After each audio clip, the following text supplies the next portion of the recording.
Como es difícil pronunciar hemaglutinina, le decimos H, y dentro de la H tenemos 16 subtipos.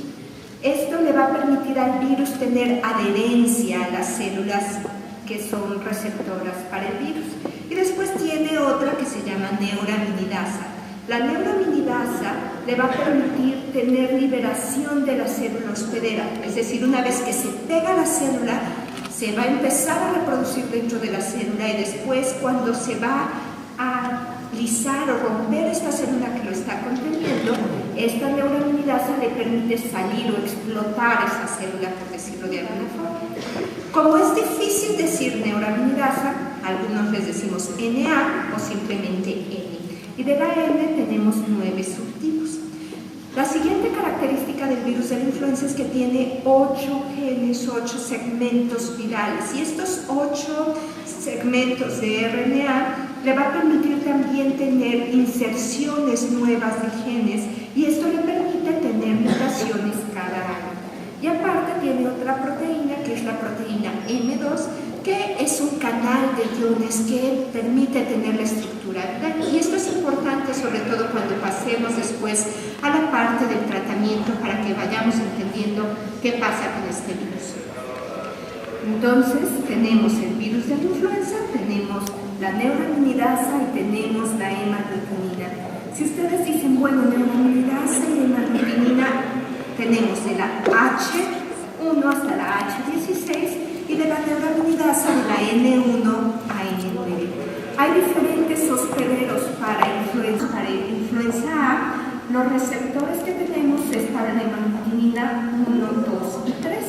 Generalmente tenemos también a los perritos, les puede dar influenza y estos son subtipos sobre todo H1, H2, porcino, H1, H3, a los caballos, a las aves, si ustedes dicen me voy al fondo del océano, bueno, también a los delfines les puede dar influenza, entonces por todos lados se va a poder encontrar. De aquí viene el nombre de influenza, y el nombre de influenza viene del tipo de virus, entonces podemos tener un tipo de influenza que puede ser A, B o C, acuérdense de esa parte. Después viene el lugar del aislamiento, donde se identificó esa cepa inicialmente. Después viene el número, el lote, por decirlo de alguna forma, que lo capta el laboratorio, el año, y al final viene el tipo de hemaglutinina y el tipo de neuraminidasa. El laboratorio en el año 2009 y después puede ser H1N1. Y algunos, el decir todo este nombre para una cepa de un virus es difícil de recordarlo y al final terminan diciendo influenza H1N1. Pero influenza H1N1 pueden ser de diferentes tipos. Influenza H1N1 siempre la tenemos de forma estacional. Entonces, esto puede generar cierto tipo de incertidumbre, decir, ¿por qué estamos otra vez teniendo influenza H1N1? Bueno, acuérdense que hay variaciones genéticas que dependen de las características del virus en este momento. También estos cambios que tiene o puede presentar en sus proteínas, sobre todo en la hemaglutinina, le va a permitir tener reconocimiento de receptores diferentes. Donde generalmente se reconoce este virus es en las células del epitelio respiratorio, pero también se ha aislado en células del epitelio gastrointestinal, y esto explica por qué en los humanos nos puede dar tanto síntomas respiratorios como síntomas gastrointestinales.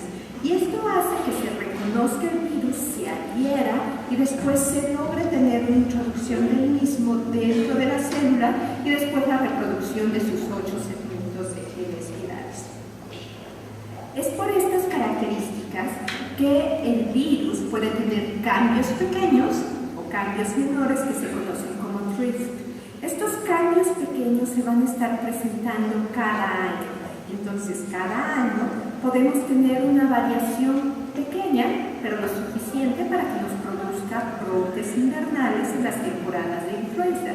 Y es por esto que, como comentaba hace rato la licenciada Mari Carmen, es importante tener la capacitación justamente cuando inicia esta temporada. ¿Por qué? Porque debido a estas características vamos a tener generalmente brotes durante estas zonas y es algo esperable. podemos tener también cambios mayores. Estos cambios mayores se conocen como shift. Y estos cambios mayores van a generar un nuevo subtipo de influenza. Y esto puede tener o no, dependiendo de qué tan fácil sea que se reproduzca en el ser humano, un potencial pandémico. Entonces, cada año tenemos cambios menores y más o menos cada 20 a 30 años podemos tener cambios que se van acumulando y generan un cambio mayor. Y entonces tenemos diferentes preguntas. Nos hacen los pacientes, bueno, esto es estacional, esto es pandémico, esto es labial, ¿qué es lo que pasa? Al final, el decir estacional, variante pandémica o zoonótica son definiciones epidemiológicas. El estacional generalmente nos hablan de aquellas cepas que están circulando de forma anual y casi siempre para los países que están más hacia el hemisferio norte suceden durante el invierno.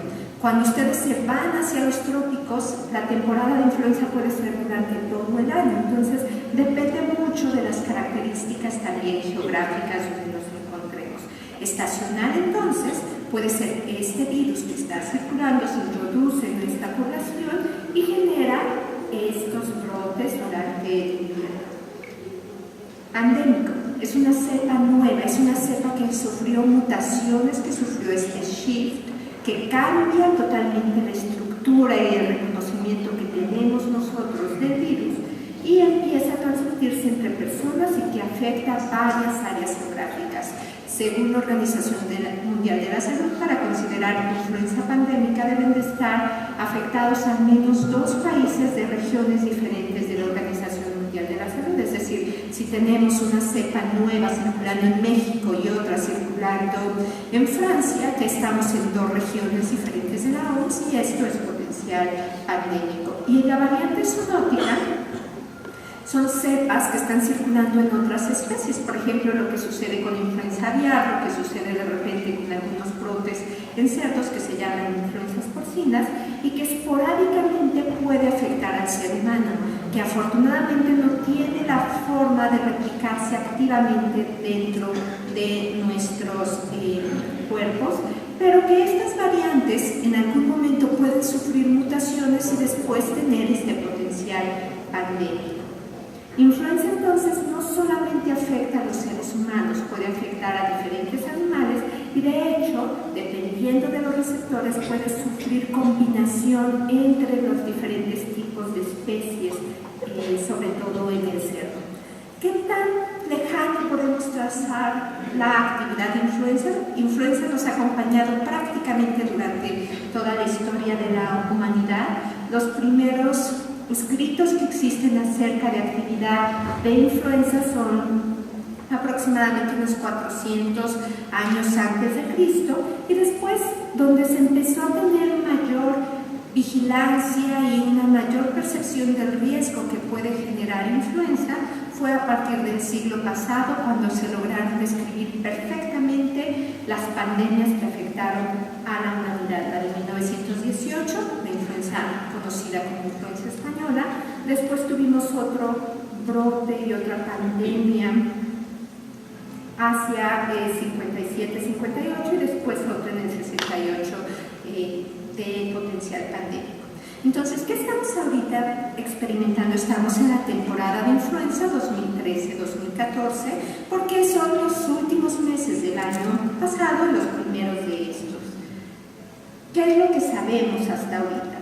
Bueno, como bien se les explicó, existe una red internacional de vigilancia de influenza y esto nos permite tener datos internacionales sobre la actividad de influenza. Una de estas redes, México participa activamente en ellas, se están reportando a través de estas unidades monitoras de influenza la actividad a nivel nacional.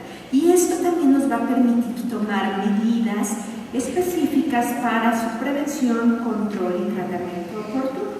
En Estados Unidos, como pueden ver, si se fijan, al final como de cada año, inicio del siguiente, tienen un pico.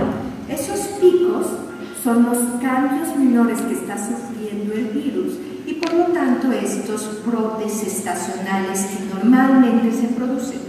Influenza al al año, tan solo en Estados Unidos, una influenza estacional común y corriente, como le diríamos, ocasiona más de 300,000 muertes asociadas o producidas por influenza. Es decir, generalmente es una infección que, si bien a la mayoría no le pasa nada, puede generar mortalidad. Y esto es algo que tenemos que reconocer. Y esto sucede en Estados Unidos y sucede en todos los países del mundo. Y como se pueden fijar, hay un pico en esta parte que se sale del patrón normal de influenza. Y ese pico correspondió justamente a la pandemia de influenza. Pueden ver aquí el surgimiento de un nuevo tipo de virus, está de otro color, y al final esto fue influenza H1N1. Se aisló en California primero, y entonces dentro de esto es California 2009. Después de esto se sigue con la vigilancia y se han tenido otros picos que corresponden a influenza estacional. ¿Qué ha pasado en México? También se tiene un sistema de vigilancia.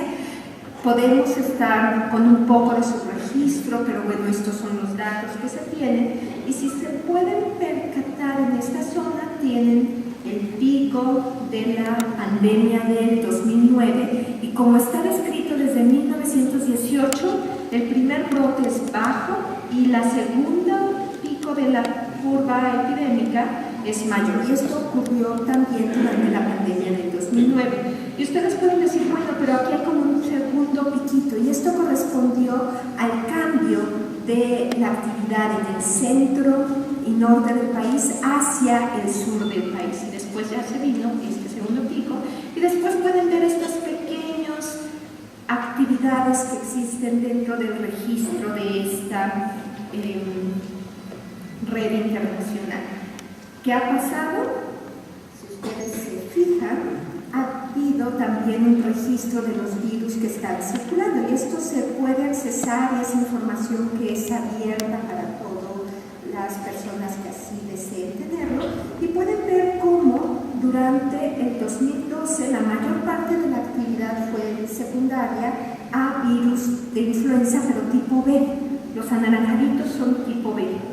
Y después, durante el 2013, la mayoría de estos virus fueron desplazados y nuevamente se presenta actividad por virus de influenza H1N1 y muy poca en esta zona actividad por virus de influenza H2N3. Entonces, estos cambios que existen de forma estacional pueden ser explicados por qué tanta población es susceptible de tener infección. Si todos ustedes han estado vacunados o han estado enfermos con un subtipo específico de virus, cuando se vuelvan a exponer a ese virus es muy factible que no les dé la enfermedad. Pero si empezamos a cambiar este patrón de susceptibilidad a virus, esto explica el por qué de repente tenemos brotes por influenza B, brotes por influenza A de diferentes subtipos. ¿Qué pasa? Sigue el cambio en esta parte. Al inicio del 2013, esto fue el pico de la temporada, digamos, 2012-2013. Pueden ver también un incremento en la actividad de influenza, y tuvimos influenza H1N1, tuvimos influenza H3N2, tuvimos influenza B circulando en esta zona, y después se ha ido modificando la actividad de influenza. ¿Qué están notando los clínicos? Que incrementó nuevamente el número de casos de influenza que se tiene. Y aquí, por ejemplo, este canal endémico nos habla de cuáles son esos casos esperados o la actividad esperada de influenza dependiendo de los años pasados. Y como pueden ver, hacia el 2012-2013 hubo un pico también de actividad de influenza, y para finales del 2013 todavía la actividad de influenza estaba dentro de lo esperado. ¿Qué está pasando? Nuevamente estamos teniendo número de casos mayormente asociados a influenza H1N1. Para la semana 2 de este año En Estados Unidos, al menos, la mayor parte de las muestras que se habían mandado codificar, el 25% son influenza. Eso quiere decir que aunque tengamos estación de influenza y una temporada fuerte de actividad, no todas las enfermedades tipo influenza, los síntomas respiratorios, son secundarios a este virus. Y de estas, casi todas, arriba del 97%, son influenza A, sobre todo influenza A, H1N1 2009, y ahora ustedes saben que pueden haber variantes de estos. ¿Qué pasa en México? En México también tenemos, gracias a la vigilancia epidemiológica, reportes y la información hasta la semana epidemiológica 3 de este año. Tenemos para el cierre del 2012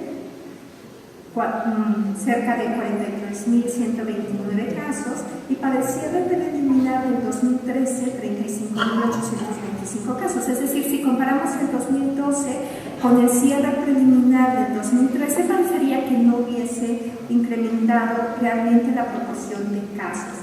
Sin embargo, cuando ustedes se van a los casos de influenza confirmados y las defunciones, también parece haber un incremento, sobre todo en la última temporada, y esto puede ser explicado por un brote en algunas regiones y un incremento en esta actividad. ¿Qué quiere decir? Que tenemos que tener conciencia de que actualmente la actividad de influenza es una actividad alta, todavía no está por arriba de lo que se esperaría conforme a las actividades de los años previos, pero que tenemos que tener en mente que cualquier persona con síntomas respiratorios en la actualidad tenemos como primera instancia que pensar que se trata de influenza. ¿Qué pasa con la mortalidad? Nuevamente es la información hasta la semana epidemiológica 3. Y lo que pueden ver es que los grupos de mayor riesgo de mortalidad nuevamente son los adultos mayores, y esto es conforme a los factores de riesgo que vamos a describir un poco más adelante. Entonces, ¿cómo se transmite influenza? Ya sabemos cuáles son estas características del virus y tenemos que pensar, bueno, ¿cómo vamos a controlarlo y cuáles son estas características que tienen de transmisión? Los primeros reportes del mecanismo de transmisión de influenza datan desde la influenza española, gracias a coroneles y personas que se dedicaban en el ejército en Estados Unidos. Y esto, acuérdense, en 1918, Primera Guerra Mundial, y España no estaba dentro de los países que combatían. España se le conoce como influenza española porque fue el primer país que dio a conocer que tenía incremento de influenza y mortalidad en adultos jóvenes. Y entonces uno de estos personas del ejército empezó a describir que aquellos soldados que vivían en las trincheras y que dormían muy cerquita tenían mayor riesgo de enfermarse y de morirse. ¿Y qué tanto era esto de estar cerca una cama de la otra? Era tener una distancia de 1 o 2 metros. Y de ahí es esta distancia segura para influenza de 1 o 2 metros.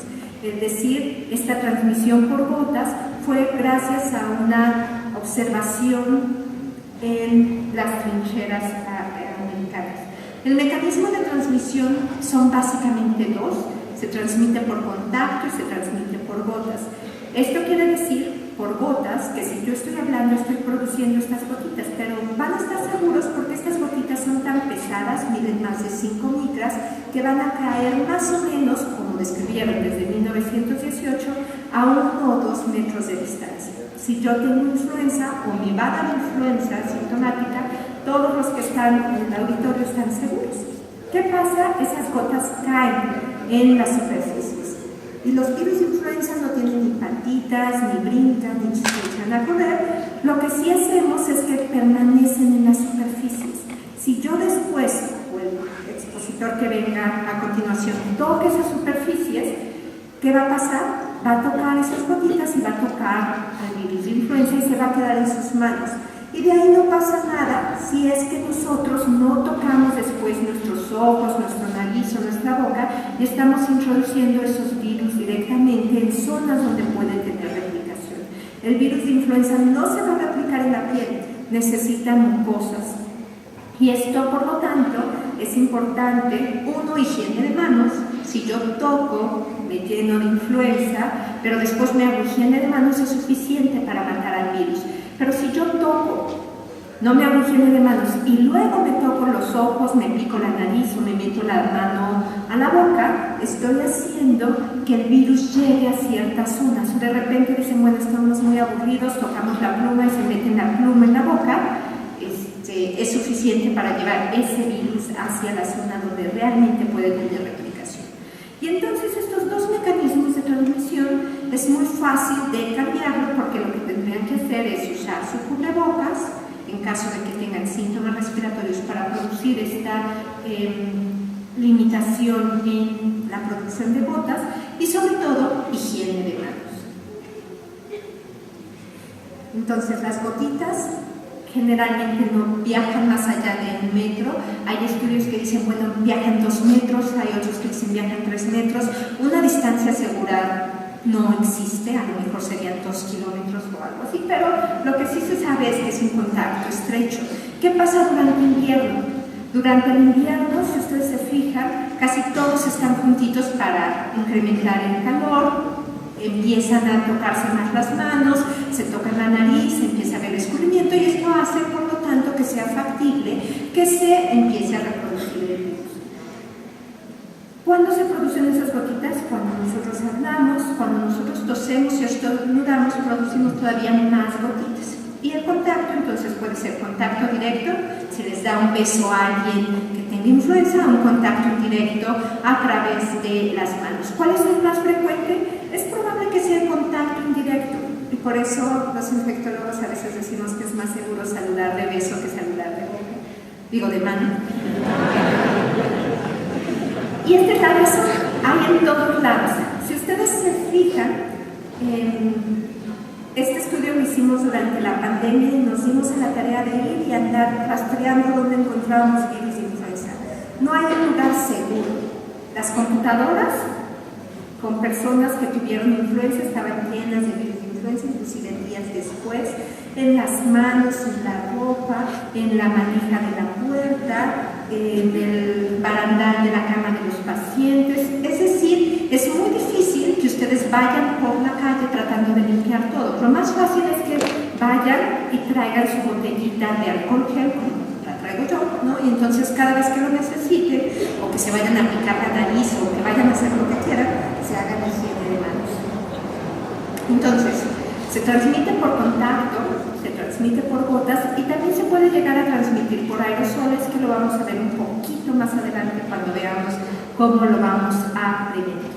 ¿Cuáles son estos síntomas y estos factores de riesgo? Entonces, los síntomas, podemos tener un cuadro gripal tradicional. Como ustedes se fijan, la vigilancia epidemiológica se basa en enfermedad tipo influenza, porque de 100 personas que llegan con síntomas respiratorios como una gripa, influenza son aquellos en los que se llega a confirmar la infección por este tipo en particular de virus. No quiere decir que uno no se sienta mal y que a uno no le dé dolor de cabeza y que le dé dolor de garganta por otros virus. Hay más de 20 virus que pueden dar gripe tradicional, pero esta gripe tradicional, el punto aquí es que no tenemos mucho tampoco que dar de tratamiento en esto, y lo malo de influenza es que sí se puede complicar con infecciones graves. Y estos cuadros graves, fulminantes o complicados, de repente también pueden ser secundarios a una sobreinfección. ¿Qué pasa? El periodo de incubación es de 2 días, puede ser de 1 a 4 días, depende de la cantidad de virus a los que estemos expuestos. No es lo mismo que toque una superficie, después me toque los ojos y haga una autoinoculación indirecta, a que alguien llegue y me estornude en la cara.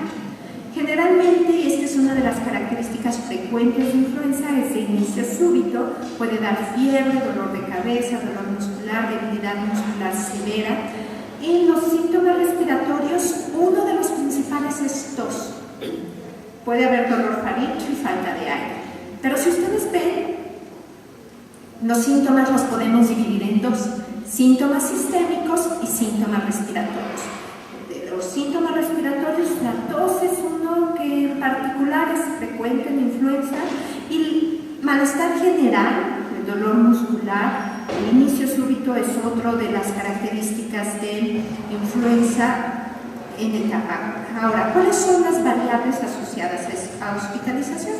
Y son las que ustedes conocen: falta de aire, orinofagia, frecuencia respiratoria incrementada y desaturación. Es decir, si un paciente tiene estos datos, que al ratito Thierry nos va a hacer favor de abundar un poquito más en esto, tiene un incremento en el riesgo de quedarse hospitalizado el paciente.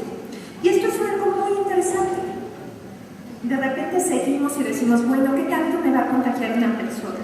Las personas, antes del inicio de los síntomas, pueden empezar a excretar el virus, y esa es la dificultad de influenza. Influenza, si yo mañana me va a dar fiebre, ahorita ya tengo excreción viral y ahorita ya los puedo contagiar. Eso es un gran problema para evitar la transmisión dentro de las áreas, y de repente esta excreción puede ser hasta 20 días después del inicio de los síntomas. Depende también de qué grado de inmunosupresión tenga el paciente, y lo pueden encontrar en la nasofaringe, pero también en las heces y orina. Entonces, influenza se excreta por diferentes partes de nuestro cuerpo, y va a depender mucho de esto, de qué tan grave se encuentre el paciente. Y como les digo, inclusive en temporadas de actividad intensa de influenza pueden tener otros virus circulando, y pueden tener rinovirus, sincicial respiratorio, adenovirus, y a veces los pacientes graves no solamente tienen una infección, pueden tener influenza más rinovirus más adenovirus, y entonces el paciente puede estar todavía más grave, que es algo que ya se encuentra descrito.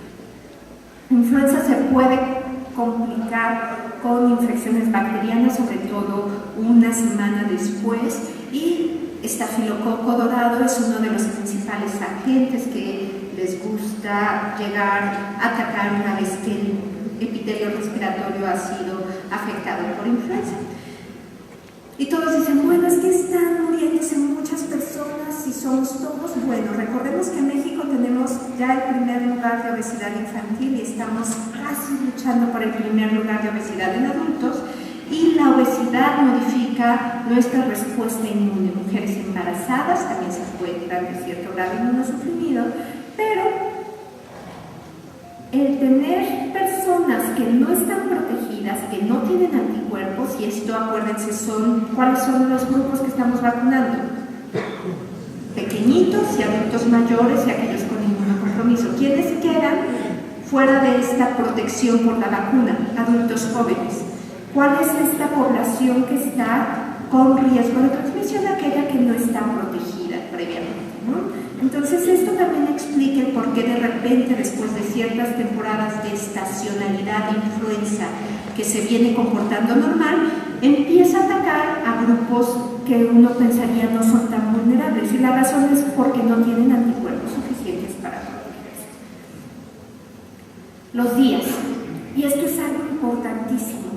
Si ustedes están más de 3 días con síntomas, o alguien está con más de 3 días con síntomas, y sigue con fiebre, sigue con malestar general, sigue con enfermedad tipo influenza, tienen mayor riesgo de complicación y muerte, independientemente si tienen o no algún otro tipo de comorbilidad. Y es por eso importante iniciar tratamiento cuando la actividad de influenza es elevada, tan pronto sea posible.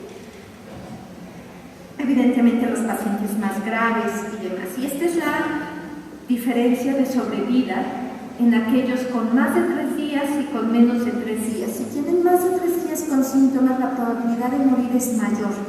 Y esto es por eso uno de los datos que tenemos siempre que preguntar, y que si nosotros decimos, no tiene nada, regresa en 3 días, a lo mejor ya regresa en 3 días con síntomas todavía, y ya su mortalidad se incrementa.